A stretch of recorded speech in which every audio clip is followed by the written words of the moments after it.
Okay, so I'd like to talk about where we are, where we're going. Look at the stack a little bit and the architecture. What is that we're building in the assignment, and what you will be building in the for the for the for your own project.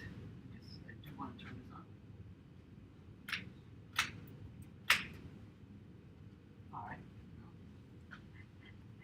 right. So basically we're building a single page application, and the overall architecture is that we have folks here interacting with the browser, and the browser goes off to a server, right? And they download a single page, right, which is the index page, and then that index page asks for additional libraries, usually JavaScript, CSS, and additional HTML snippets. So most of the time, with what we've been looking at so far, this is all static content. We ask for an index page, and then we go fetch more static content, right? And then it's interpreted here on the browser, and then here in the browser is where it becomes dynamic, right? We execute code here. As far as the server is concerned, this is all static content. Right? It's just ASCII files that once they reach the browser is when they become dynamic, and they start manipulating the DOM, right? Using JavaScript, adding, removing things from the DOM. Yes. So what we'd like to be able to do now is to expand on this architecture, and not just have the server serve static content, but also be able to host also dynamic data.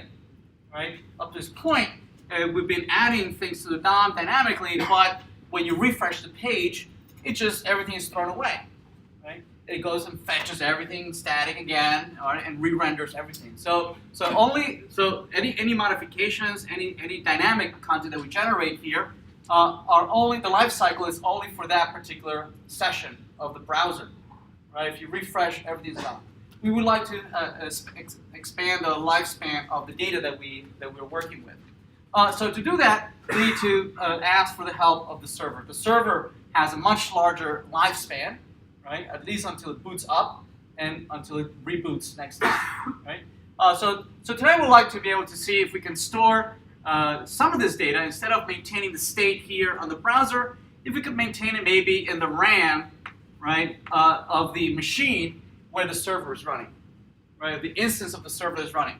Eventually, we would love to be able to just push it onto a database, right? And in this case, MongoDB, right? But that's for next week, right? Up to this point, we'd like to be able to see if we can maintain session on the server, maintain data as long as the server is running. Make sense? Right? So to do that, we're going to have to modify our code so that our code here, instead of just manipulating the DOM using some static mock data, instead go and fetch data from the server. All right, so these queries, right, these are requests, right? Right now, these are requests for static content. Right? We're going to add today the capability of additionally asking for requesting data that is dynamic data, not just static content.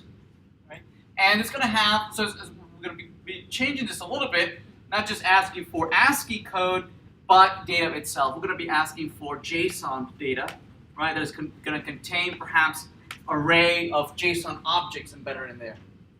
Okay. Now, the server is going to need to be able to distinguish between what you're asking. Are you asking for static content, or are you asking for dynamic data? Right?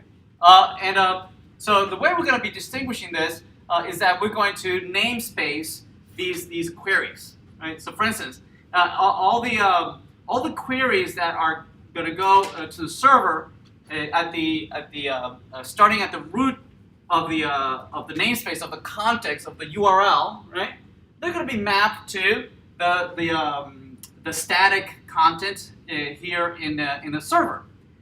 To distinguish that static content from dynamic content, what we're going to do is that we're going to prepend we're going to prepend all our queries for dynamic data, right, with /API.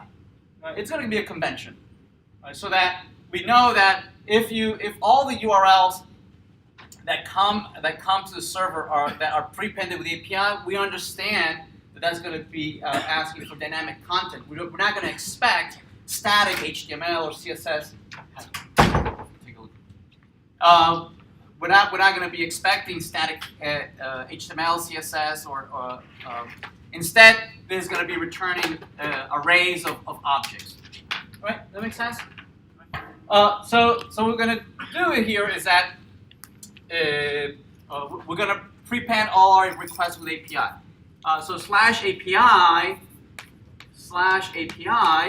and then the request is going to then ask, what kind of data are you asking for? What data are you asking for? Typically, we organize data based on the various entity types or data types that we care about, right? In our case, for our particular domain, our websites, users, pages, widgets. For yours, it might be recipes or movies or songs or whatever domains might be for you. Okay, and ideally, this URL somehow the organization of this URL somehow reflects the organization of your data, right? It would capture the one-to-manys or many-to-many relationships that you might have in your data structure. Okay, so for instance, if you might have a playlist that has many songs, it's working. All set. All I'm set? just gonna, All right, I'm just gonna mute it. Right. So Excellent. when you're ready, just hit the pick mute button. Thank you. So if you like to be able to list and retrieve the list of playlists, you would have here, I'm asking for the playlist, right? And presumably, if you generate an HTTP GET, right, you would get the list of all the playlists, an array of JSON objects, and each object represents a particular playlist. Make sense? Right? If you want a particular playlist, perhaps this would continue with the ID of some particular playlist. Right? If you provide an ID, then you mean this particular playlist. Not all of them, but this particular playlist. Right? And if you keep going, saying that now that I determine a particular playlist, I can keep going and say I can encode this relationship, right, of one playlist having many songs, right? But this hierarchy of a relationship between a parent and a child, I can encode it in my URL saying, well, here's a parent, right, a particular parent, and these are all the children. So this might be song, that might contain this might mean all the songs in that particular playlist. Right? And you can keep going. It says if I want to look at a particular song, then you might provide the ID of that particular song in that particular playlist. That makes sense? Right? So this organization of deciding that this particular URL has a particular syntax, right? That it's not just arbitrary whatever URL we want, right? Is usually what we refer to as a RESTful API, right? That it represents some data structure that is mappable to some set of data that allows you to navigate the entire data set. Okay, this structure, the hierarchical structure of this allows you to, starting at any point in the data set, will allow you to navigate the entire data structure that you might have stored in your database. Make sense? Right, so it's not arbitrary. Now, in this case, it might be there's a many-to-many, right? Where one playlist might have many songs, but one song might be in many playlists. Right? It could be that it could be reversed. You can start at a song and navigate up to the playlist. Right? So it's up to you. Up to you how you want to structure and be able to access this. It might be completely okay that you would ask for song, right? Meaning the list of all the songs, right? Irrespective in what playlist they are, right? Because it makes sense that songs can exist, right, without having to be in a particular playlist, right? and then you would be able to navigate backwards and forwards starting at any one point. Okay, so we're going to be spending some time at creating these URLs, be able to respond to them, right, and be able to not only ask for data but also create data. So in that same theme of talking about RESTful APIs, the RESTful APIs not only talks about the syntax and organization of how these URLs are written, but also the type of actions, the types of verbs that we can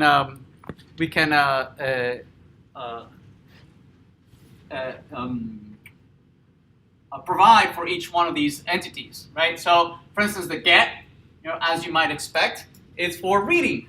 Right? You read a particular list, right, or a particular entity instance, right?